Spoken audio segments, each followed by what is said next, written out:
messieurs, bonjour, bienvenue dans Chine France le journal, votre émission quotidienne d'information sur la Chine en français sur Mandarin TV. Sans transition, voici les titres de l'actualité. La dernière flambée de Covid-19 s'étend désormais à plusieurs provinces chinoises, y compris à la capitale Pékin, ont annoncé jeudi 29 juillet les autorités confrontées à la propagation de la souche Delta.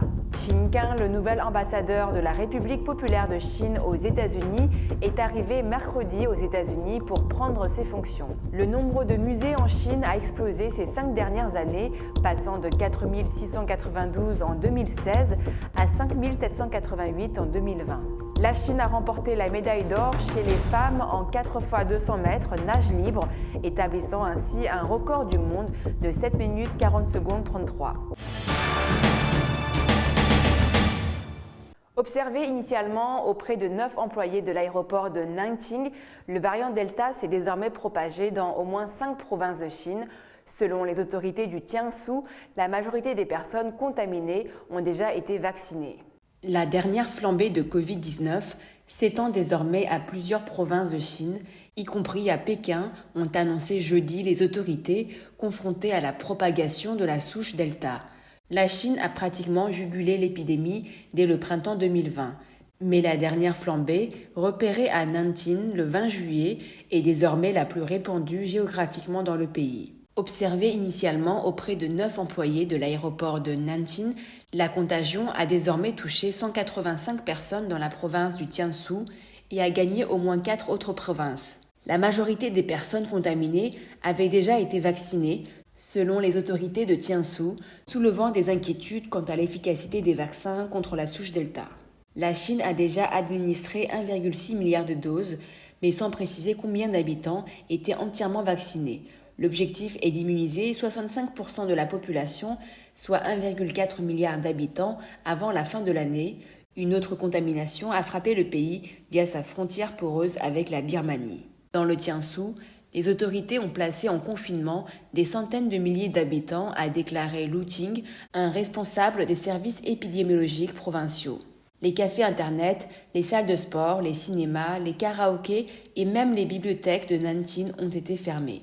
La métropole a déjà testé 2 fois ses plus de 9,2 millions d'habitants et a engagé une 3e campagne de dépistage mercredi, a annoncé la mairie. Quelques 150 000 doses de vaccins contre le Covid-19 fournies par la Société de la Croix-Rouge de Chine à la Syrie ont quitté Pékin mercredi 28 juillet, d'après la Fondation de la Croix-Rouge chinoise. Les dépenses liées à l'achat et à la livraison des doses de vaccins ont été couvertes par des dons via la Fondation de la Croix-Rouge chinoise.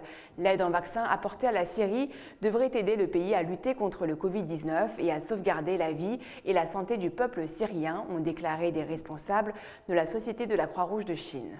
Une nouvelle équipe de 205 casques bleus chinois est partie mercredi à destination du Liban pour une mission de maintien de la paix d'1 an. Il s'agit de la première équipe du 20e groupe de 410 casques bleus chinois envoyés dans ce pays du Moyen-Orient. Le groupe est composé de troupes de génies et de professionnels de la santé.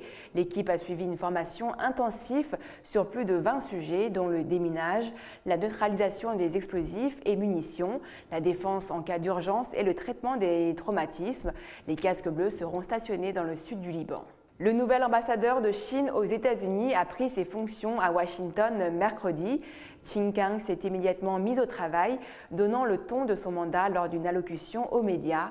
Le nouvel ambassadeur a déclaré que les relations entre la Chine et les États-Unis sont une fois de plus arrivées à un nouveau tournant critique, faisant face non seulement à de nombreuses difficultés et défis, mais aussi à de grandes opportunités et potentiels. Qin Gang, le nouvel ambassadeur de Chine aux États-Unis, est arrivé mercredi aux États-Unis pour prendre ses fonctions. L'arrivée de Qin Gang intervient quelques jours après que des discussions entre la secrétaire d'État adjointe américaine, Wendy Sherman, et des diplomates chinois se sont terminées dans la ville de Tianjin, dans le nord de la Chine, et que les 2 parties ont indiqué que l'autre devait faire des concessions pour que les relations s'améliorent. À son arrivée, l'ambassadeur Qin Gang a été accueilli par le chef de mission adjoint de l'ambassade de Chine, Li Kexin, le consul général de Chine à New York, Huang Pin, ainsi que par d'autres diplomates chinois en poste aux États-Unis, selon le site officiel de l'ambassade de Chine. Qin Gang, âgé de 55 ans, est le 11e ambassadeur de Chine aux États-Unis. Avant ce mandat, il était vice-ministre chinois des Affaires étrangères. Son prédécesseur, l'ambassadeur Cui Tingkei, a terminé son mandat et est rentré en Chine le 23 juin, après 8 ans à Washington. Le nouvel ambassadeur de Chine à Washington a déclaré que les relations entre les deux pays avaient un grand potentiel avant de souhaiter aux États-Unis de gagner leur bataille contre le Covid-19. Les relations entre Pékin et Washington se sont fortement détériorées sous l'ancien président Donald Trump et Joe Biden a maintenu la pression sur la Chine en renforçant les sanctions contre les responsables chinois et en jurant que le pays ne remplacera pas les États-Unis en tant que leader mondial.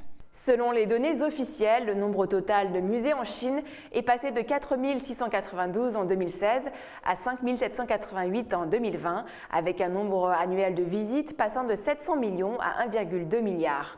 Les musées ne se sont pas seulement multipliés, mais ils sont également devenus intelligents avec les nouvelles technologies. Les chiffres ont été dévoilés lors de la conférence nationale sur la réforme et le développement des musées qui s'est terminée le 23 juillet. Au cours de cette période, la Chine a atteint l'objectif de développement de construire un musée pour 250 000 habitants, tandis que plusieurs régions comme Pékin, les provinces de Shanxi et Gansu possèdent en moyenne un musée pour 110 000 à 130 000 habitants. Le nombre de reliques culturelles collectées a quant à lui atteint 51,3 millions de pièces, soit une augmentation de 25% et avec 62 000 pièces restaurées en même temps.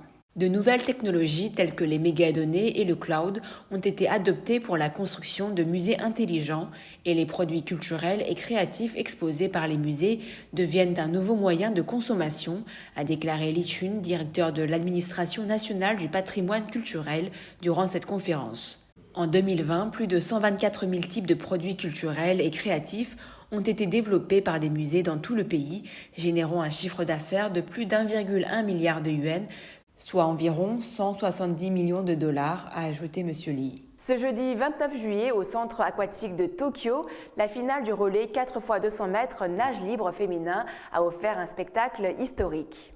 La Chine, qui n'a jamais lâché sa première place, a remporté la médaille d'or en 7 minutes 40 secondes 33, au coude à coude avec les États-Unis, 7 minutes 40 secondes 73. L'Australie, longtemps en deuxième position, termine finalement troisième en 7 minutes 41 secondes 29. Ces trois nations ont établi les trois nouvelles meilleures performances de l'histoire du relais 4x200 mètres en nage libre féminin. Le précédent record avait été enregistré par l'Australie lors des championnats du monde en 2019 en 7 minutes 41 secondes 50. Les États-Unis et le Canada avaient pris l'argent et le bronze. C'est la fin de votre journal. Merci à tous de l'avoir suivi. N'oubliez pas de vous abonner à la chaîne YouTube de Mandarin TV en cliquant sur s'abonner en bas à droite de la vidéo. Vous pouvez également activer la clochette de notification pour ne rien rater. Très belle journée ou très belle soirée à tous sur Mandarin TV.